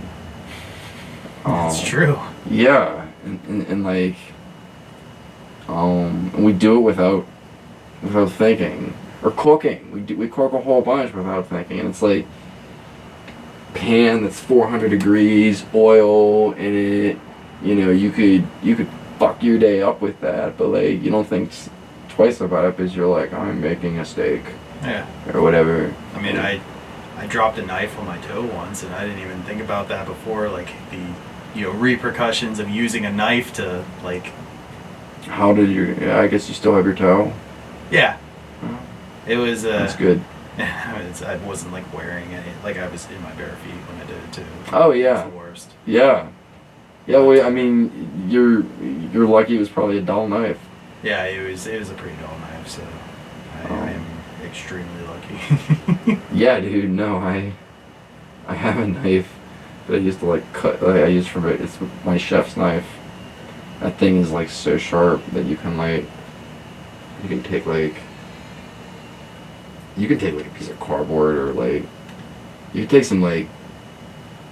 take a piece of fruit, like an orange even, and you can just slide it right across. Yeah, luckily none of my cutlery is like that. And it's probably for the best too, because I would probably clumsily end up like chopping my thumb off or something. Well, if you learn proper knife technique, you never have to worry about that. You hold it in a way where it just physically can't happen. Yeah, I have not learned that in my experiences of cooking, but I haven't really had to like worry about that at any point. So maybe someday. I have a question for you. Yeah. So there was something I wanted to bring up earlier that we didn't necessarily get to, that I figured I might get to as well. But what are your thoughts on CrossFit? CrossFit? I don't know, because I don't really think about it that much.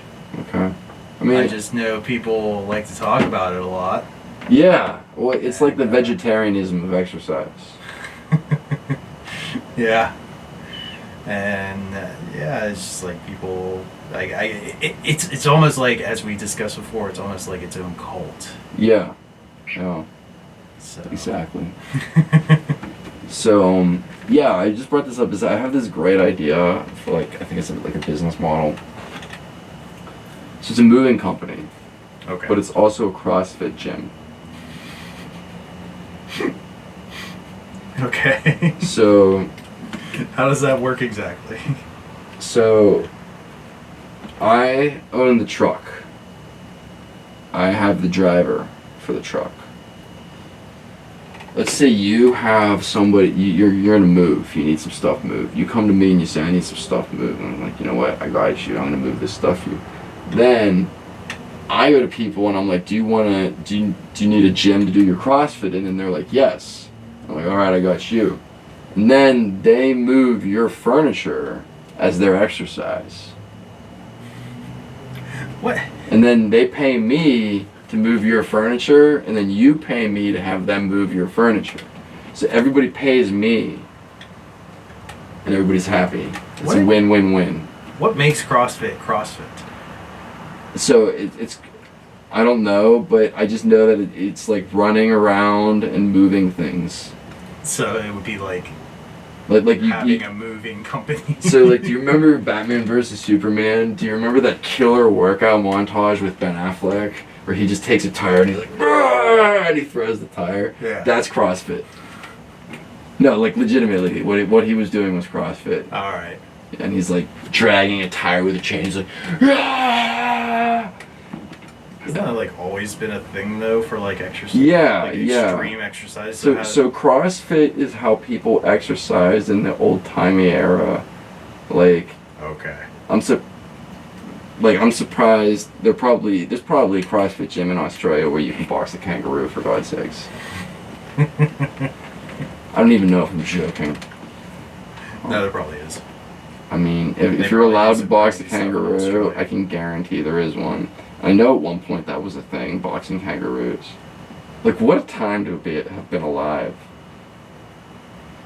Where like there was a person who put money or put food on his family's table by fist fighting a kangaroo. Just let that information process and gestate for a moment. That's beautiful. Can we turn that into a movie? Like, has that been done yet? I don't know how you Kangaroo could get it to boxing. look good. Like, I mean, they did Kangaroo Jack. I feel like that was such a bomb that the kangaroo movies are forever. It's gonna take like a Pirates of the Caribbean type effort to bring kangaroo movies back into the forefront again. And Lord knows we definitely can't get Johnny Depp to help do it, so I don't know. Maybe we can get Ryan Gosling or Chris Hemsworth or somebody. Chris Hemsworth, there you go. Yeah, because he is Australian. And then his brother can play the kangaroo. Just get all the Hemsworths. What's the third Hemsworth? It's like No, he's the other guy. The other Hemsworth. Is he in Westworld? I thought he was in Westworld. I think he is. He's not nearly as handsome as the other two. Like, the other two are, like, obnoxiously handsome. Yeah, but especially he's like, Chris. Like, Chris is, like, unfairly handsome. It's like, dude, you're, like, 40, man. You're, like, almost 40, and you're built the way, like, drawings of gods are built. Yeah. And it's ironic that he plays a god. And he seems like a genuinely nice guy, and by all accounts, people I've talked to who've worked with him said he was like awesome, and seems to be funny, and it's just like, oh, fuck off. He's in I'm the, sure he's had difficulties at somewhere along the lines. Yeah. I'm sure. I'm sure. And if he hasn't, he probably will. As we all do. Yeah, I'm sure it's just he does a better job of hiding it if he has the Right. qualities. Right. Well, I mean, it's probably easy to hide. It's easy to hide the down notes in your life when you look like a god and you play one in some of the biggest grossing movies of all time. Yeah, it's true. I mean, I guess the inverse would be like Gerard Butler. It's just like he's just like his claim to fame is just playing an American dude named Mike. What is with that string of movies that he's just like, I don't know. He was doing good for a while. Like some of the roles that he was doing were like. Was he though, or were the movies just good? Maybe the movies were just. I don't know. I'm thinking of like 300 or something. Like. Was that a good movie? When's the Yeah. last time you've watched 300? I was like 15 or something when I watched it. Yeah. So, dude, watch it again as like a modern, more woke person. Holy shit, it's a racist movie for one. Oh really? Oh yeah. But it's also just like really. You realize like how problematic a lot of stuff that like Frank Miller has made. It's Frank Miller, right? Yeah, Frank Miller wrote the comic, Yeah. right? Yeah. There's just it's very aggro, dude. You can see the seeds of like the Zack Snyder cut crowd like being planted. And also, if that movie wasn't successful, we would have never had Man of Steel. So I blame that movie directly for Man of Steel. Which I never had that much of an issue with Man of Steel. I mean, what about like the 45 minutes of murder where Superman doesn't really care that all the people in Metropolis are getting murdered? I mean, yeah. I mean, there's. He doesn't really want to help There's- anybody, even though he's Superman. I mean, I guess if you compare it to the source material. No, I'm just comparing him to Superman. He's Superman. I can't even remember, like, 'cause it's been so long that I watched that film. What led him to like not want to help? Because nobody understood. So he was just like, yeah, I'm just gonna let people do Nobody it. understands me. Nobody appreciates me. So you're saying if you're Superman and you're just like, you're feeling down, depressed that nobody understands you, you know, you're not just gonna just brush off a bunch of people dying and stuff. Right. So I mean, so the problem with Superman, I think, is that it's a power fantasy. It's like a little kid power fantasy, you know. You relate to Superman because he can do anything and everything. Yeah. But that's not a source of conflict at all in any way, shape, or form. He's not a character that creates conflict. Yeah, he doesn't have flaws. Right. To some degree. And by creating flaws in him, you're going against what makes him Superman. Yeah. And so I think it's just problematic source material to adapt in the first place. Like you can't adapt it and have it be self-serious. It has to be like, it would have been much better if they took the tone of like Shazam, you know, like a tone like that where it's almost like there's like a humorous element, or it's at least self-reflective, whereas you know, the film is very serious and it's like this is like a god man, and you're putting it in like a real life world. Like, yeah, it's gonna create a lot of conflict. It's not gonna be Superman, but yeah, and then when they created Batman for it, the contrast between the characters was like non-existent because both of them were like brooding, just like dark murderers. characters, and it's not like, you know, I feel like Batman of all like comic book characters has really evolved through the ages though. Definitely. Like, just Yeah, Batman is very much like what you, I think, want to make of Batman. Like I know like I was kind of a big fan of the Ben Affleck Batman, just because I like that they used like post-death in the family Batman, and so like he was like unhinged, and he was like. And I like that older, experienced Batman. Like, you're not just starting off with like the Batman that's like right. just getting into it. It's like he's been in this game for a while. Right, but at the same time, like they don't spend any time explaining why he hates Superman so much. So it's kind of like. Yeah, that's one of those issues of like. And then it's like, oh, well, our moms have the same name. Well, all right, I guess we're cool now. It's like you can't just like. I mean, I feel like it was just the. It's the Snyder Cut. You know. Don't release the Snyder Cut. I don't care. I wouldn't mind seeing the Snyder Cut. I just want to see what his vision. It doesn't exist. Hasn't he like teased it though? A lot of people have also said it doesn't exist. I think they just like. I think they just do it to fuck with people. I mean, I probably would. I think Zack Snyder is just misunderstood in some respect. I think he's an objectivist. Yeah. Like he's a big Ayn Rand person. Just kind of like I'm good on my objectivist philosophy. Okay. It's the underappreciated genius. I'm good, dude. You were given gifts. Be greater than other people. Don't pull that misunderstood card. Just fucking be a genius and stop being a bitch about it. Besides, like, a lot of Ayn Rand books are really stupid. They suck. Really? There's this fucking Atlas Shrugged. I think there's like, I don't even know how fucking long this. There's a soliloquy that is like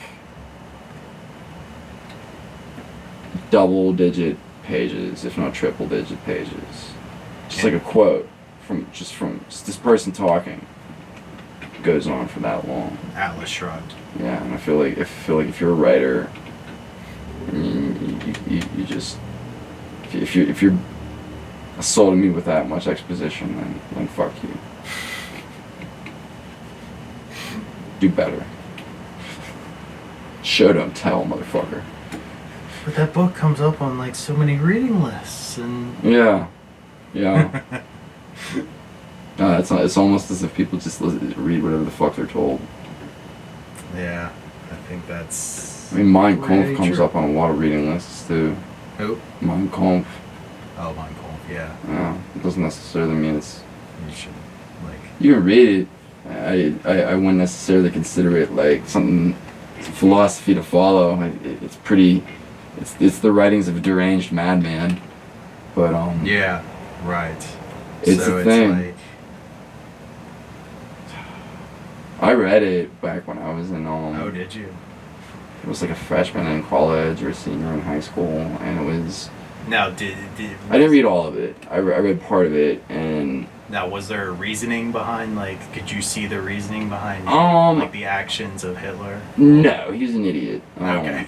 No, he's an asshole. All Nazis are assholes. In fact, Well, yeah. when we were talking about, like, posting stuff on social media, with political stuff, like, I refrain unless it involves, like, Nazis, in which, I mean, I'm sorry, my grandfather and my grandparents, they, like, fought in World War II to like defeat the Nazis. Like, there's nothing more un-American.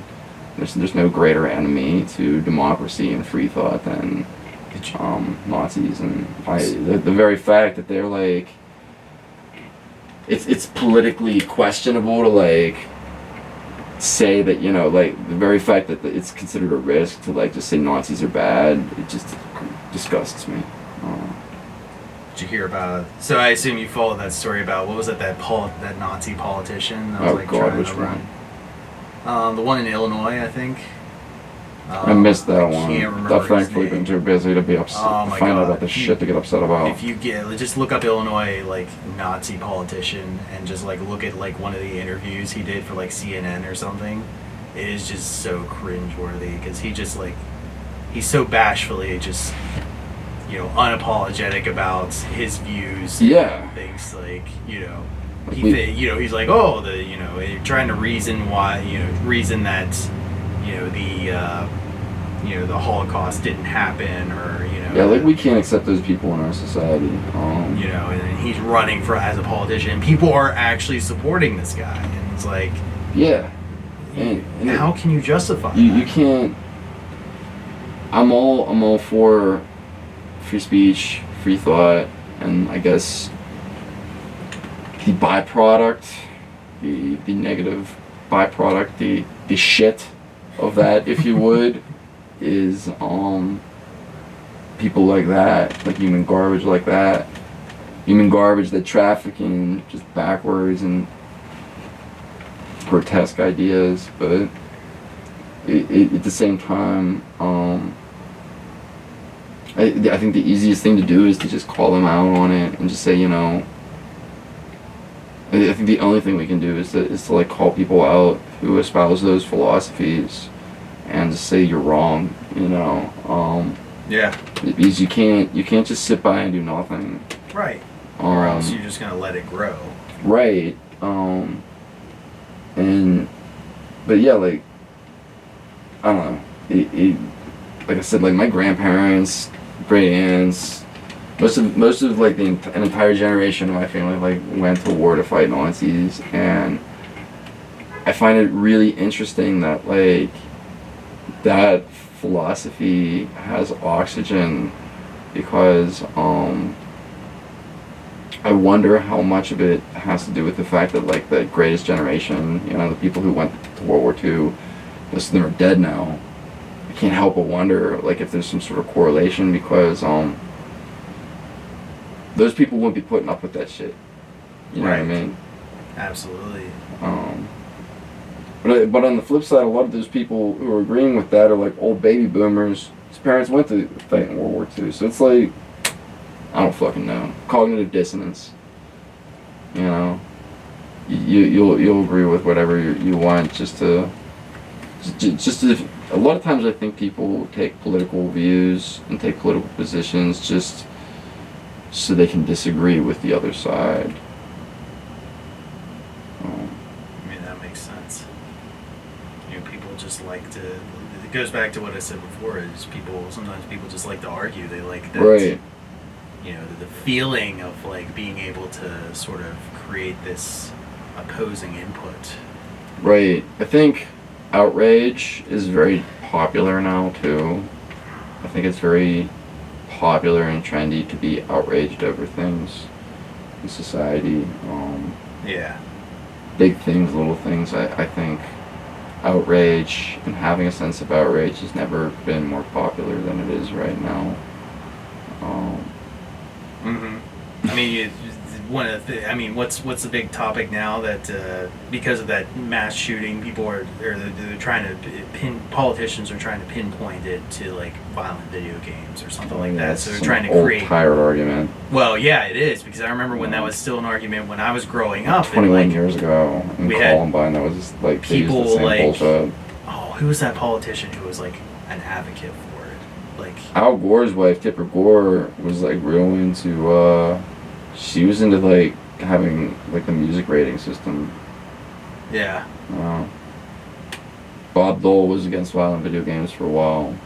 There was everybody. Yeah, but there was a politician who was just, that's all he ever talked about. I can't remember his name now. That's so tired. But he became like a kind of a meme, like a like a ongoing meme because of just how he like wouldn't give up the argument. How sad it is. Yeah. It's just like, yeah, I mean, you can't blame any one thing for the act. I mean, ultimately... I mean, we've had violent movies for like how long now, but... Violent entertainment has existed as long as entertainment has. Yeah. The Bible is filled with violence.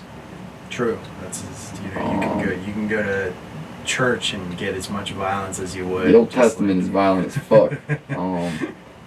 Mythology, ancient Greek mythology, like they're like eating people and there's like murder like constantly, and it's like part of like Beowulf, like these like great oral tales that were told like over like hundreds of years as an oral tradition. All of them are just filled chock full of violence. So I like, remember reading like the Iliad and just seeing it, like right, how violent that is. right. You know. That's none of that stuff is any more violent than like the movies and video games we play now. Yeah.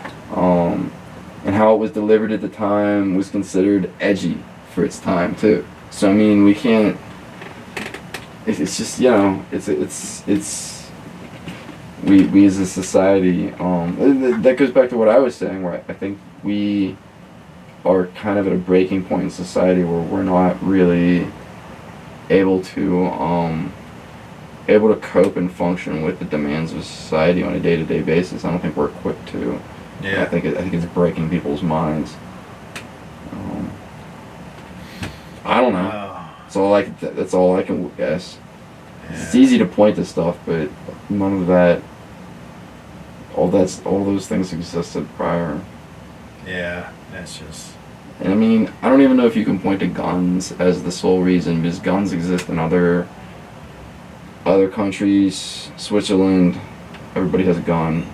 The laws are different, the way they treat the guns are different, but there are other countries with guns that don't have the issues that we have. And you could do things when it comes to availability, maybe, but I think there's a lot of issues in play that kind of.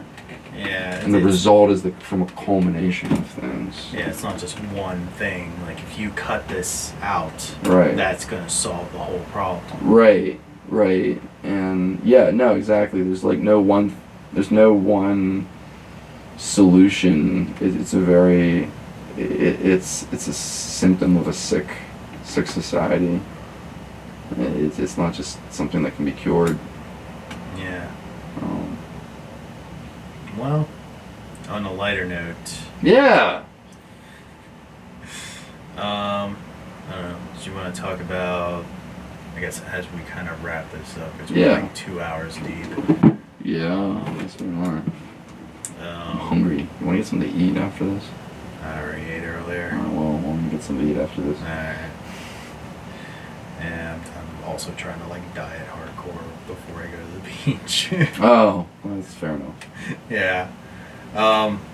What was I gonna say? No, lighter note. Yeah, the what was it?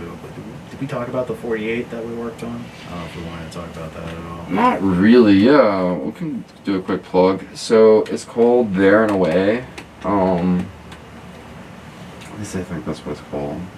But yeah, we drew Western, or slapstick comedy, and I hate slapstick comedy, so we made a Western. I would say it's sort of like a steampunky kind of Western. Yeah. I think it was pretty cool. We did some interesting things visually. I think we had a great like team in terms of like creating kind of a cool visual. Yeah. Definitely recommend coming and checking it out. It'll be on my YouTube page, Ian Altenbaugh. You can just search my name and my channel should come up. I'm gonna try and have it available before Friday of this week, so it should be up before this podcast is published. And check it out. And if you don't like it, it's only like 6 minutes, so it's not gonna waste that much of your time. And if you do like it, well, watch it again. Build up those watches and likes. Yeah. And comment and subscribe. And comment and share. Comment and share and subscribe.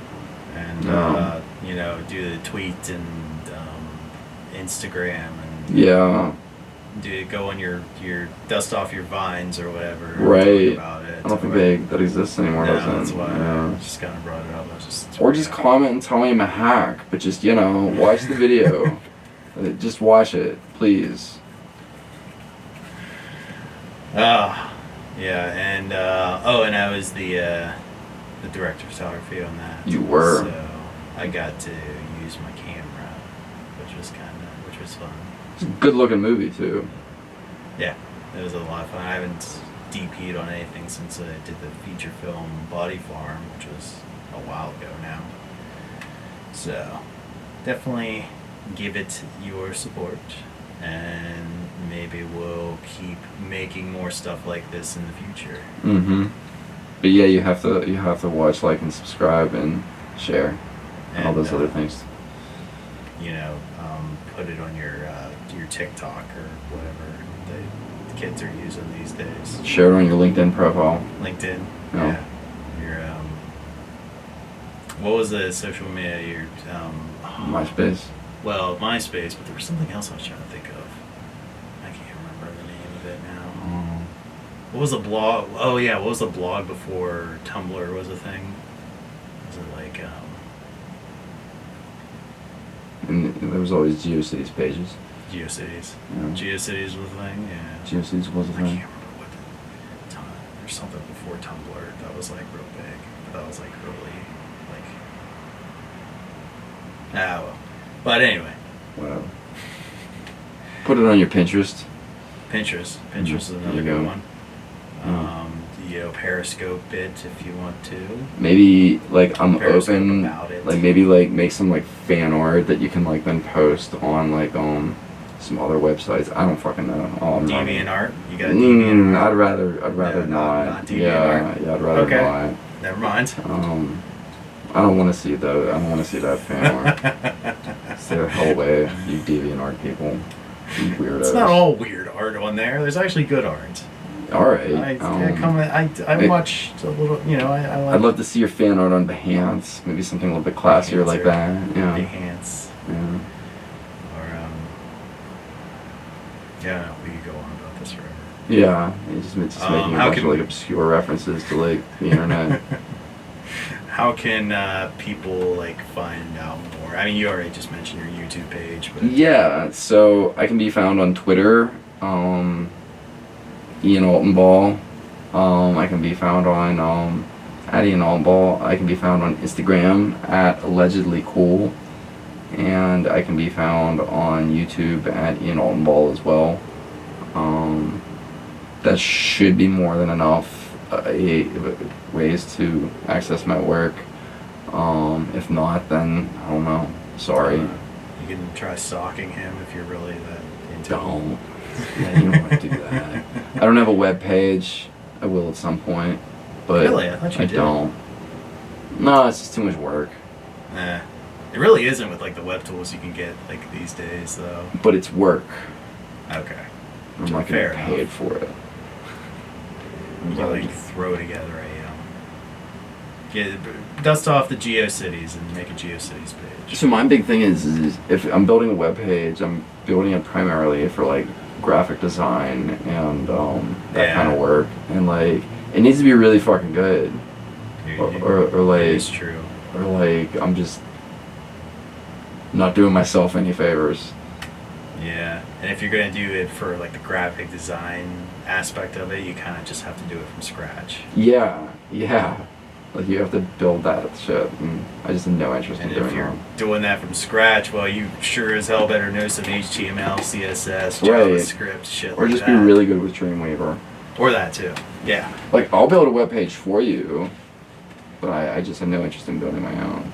Yeah. Because you'll pay me to build yours, but I'm not gonna pay me to build mine. Maybe if I have, like, a 2-month period of time where I have nothing to do and have enough money saved up, that's when I will hire somebody to do it, because I still don't want to do it. Yeah. Well, I think that wraps it up. Alright, bye. Yeah, that was a anticlimactic way to end it. Well, sometimes it's, I don't know, wait. I was gonna say sometimes it's better to burn out than fade away, but that doesn't apply. It's We just kind of faded away, yeah. Whatever. To sort of wrap up this episode, Just be on the lookout for future podcasts. We have a couple interviews coming up. As I'm recording this, I have interviews scheduled. People interested in doing the podcast, and then we're kind of going to branch out beyond filmmaking. I know I've touched on filmmaking a lot, but we're definitely going to do some other subjects such as writing. I'd really like to do graphic design. Music is a big one. Music, I really am trying to get some people on to talk about their music and talk about how music, really influences various aspects of anything, really, how much of an influence music is to our lives. What I really want to do in this next batch of episodes is really branch out from there and really just get a broader picture of the art and media that really influences our lives. So be on the lookout for that in the future. And I will see you the next episode.